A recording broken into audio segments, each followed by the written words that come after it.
बाकी सारे पिछड़ी जातियों के हैं, यानी सबसे बड़ी पिछड़ी जातियों की पार्टी तो समाजवादी पार्टी है। धर्मवीर जी, मानक जी, आपने जरा मुझे बाद में सबसे टाइम दिया है, तो जरा मैं सारे प्रवक्ताओं का जवाब दूंगा, तो जरा मुझे टाइम दीजिएगा आप। मेरा आपसे ये अनुरोध है। मैं घनश्याम तिवारी जी का जवाब देता हूं।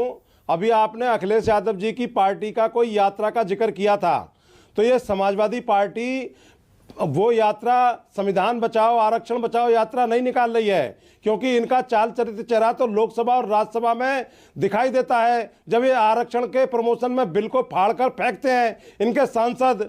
और ये कोई आरक्षण बचाओ यात्रा नहीं निकाल रहे हैं, ये तो परिवार बचाओ यात्रा निकाल रहे हैं। डिंपल यादव को कैसे बचाना है, और जो है अक्षय यादव कैसे लोकसभा से जीते, शिवपाल यादव कैसे बचे, तो इनकी तो ये परिवारवादी पार्टी है और परिवार बचाओ यात्रा निकाल रहे हैं। ये इनके बातों में कोई दम नहीं है। जो मुस्लिम समाज ने पूरी ताकत से इनको ताकत देने का काम किया था, उसका परिणाम यह है कि आजम खान साहब का परिवार जेलों में सड़ गया, और ये अखिलेश यादव जी उनसे जेल में भी मिलने कभी नहीं गए। तो ये मुस्लिम समाज ने भी देख लिया। अब इनके परिवार में टूट मची हुई थी, तो शिवपाल यादव जी की मान मनोहर करके, डिंपल यादव जी की मान मनोहर करके वहां से जितवाया, मोदी जी की मान मनोहर करके। तो ये समाजवादी पार्टी और बीजेपी दोनों आपस में मिली हुई पार्टी है, इसीलिए बीजेपी ने मैनपुरी में सरेंडर कर दिया और डिंपल यादव 3.25 लाख वोटों से जीत गई। वहीं जो मुस्लिम समाज के लोग बेचारे मार खा रहे थे रामपुर में, उनके लिए कोई नेता नहीं गया, ना शिवपाल यादव गए, ना रामगोपाल यादव गए, ना अखिलेश यादव गए, ना कोई दूसरे तीसरे यादव गए। तो इनका तो जो बुरिया बिस्तर है वो जनता आपकी से बांध देगी, क्योंकि जनता ने देख लिया कि ये जो है एयर कंडीशनों में सोते हैं, और इनके पार्टनर जो है बाहर निकल करके बताते हैं कि एसी बंद नहीं करते हैं, 24 घंटे चलता रहता है।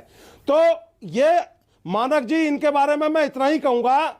अब मैं आऊंगा ये जो अच्छा, पहले एक सेकंड धर्मवीर जी आगे बढ़े, उससे पहले आपने बड़ी दिलचस्प बात कही। आपने कहा अखिलेश जी एसी में सोते हैं और जब निकल जाते हैं उसके बाद भी कमरे का एसी चलता रहता है। बहन जी एसी में नहीं सोती हैं क्या? वैसे पूछ रहा हूं, मुझे पता नहीं है, आपको पता होगा।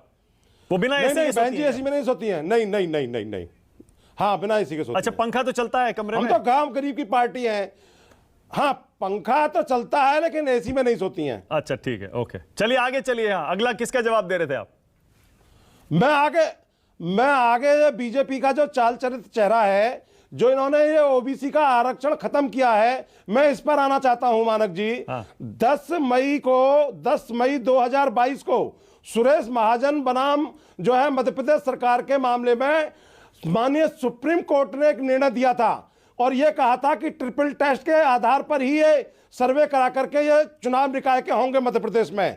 लेकिन जो है उस सुप्रीम कोर्ट के आदेश को भी उत्तर प्रदेश सरकार ने नहीं माना, नकार दिया, और 2017 के पैटर्न पे ये जो है चुनाव कराने चले। तो इनकी मंशा ओबीसी का भला करने की नहीं है।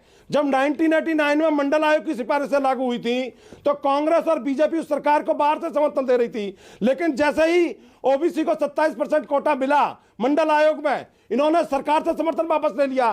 तो ये इनका कोई नया राग नहीं है। और अभी जो है, जो ये कई बार स्टूल की बात हुई है, ये ओबीसी के लोगों को जो स्टूल देते हैं केशव प्रसाद मौर्य को, अब ये उस स्टूल को भी खींच रहे हैं, लेकिन इनके मंसूबे कामयाब नहीं होंगे मानक जी। क्योंकि मैं बता दूं आपको, ये जो संवैधानिक अधिकार है आरक्षण का, ओबीसी का, ये हमारा जो कानूनन अधिकार है। आपको योगी जी पर यकीन नहीं है क्या? खैरात नहीं है। योगी जी कह रहे हैं बिना आरक्षण के चुनाव नहीं होने दूंगा मैं, सुप्रीम कोर्ट जाना पड़े, आयोग बनाना पड़े, जो करना पड़े। नहीं,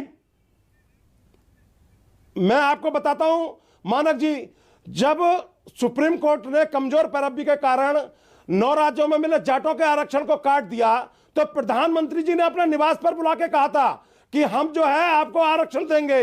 इनके तत्कालीन अध्यक्ष अमित शाह जी ने कहा था हम आपको आरक्षण देंगे, और जाटों का एक प्रतिनिधिमंडल जो सांसद थे और जेटली से मिले थे, आयोग भी बनाया था, ना तो उस आयोग की आज तक मीटिंग हुई, और ये सारे झूठे साबित हुए। धर्मवीर तो जी, मेरा कहना यह है धर्मवीर जी, कि ये जो आप देखिए किसी के भले नहीं है। मत मानिएगा।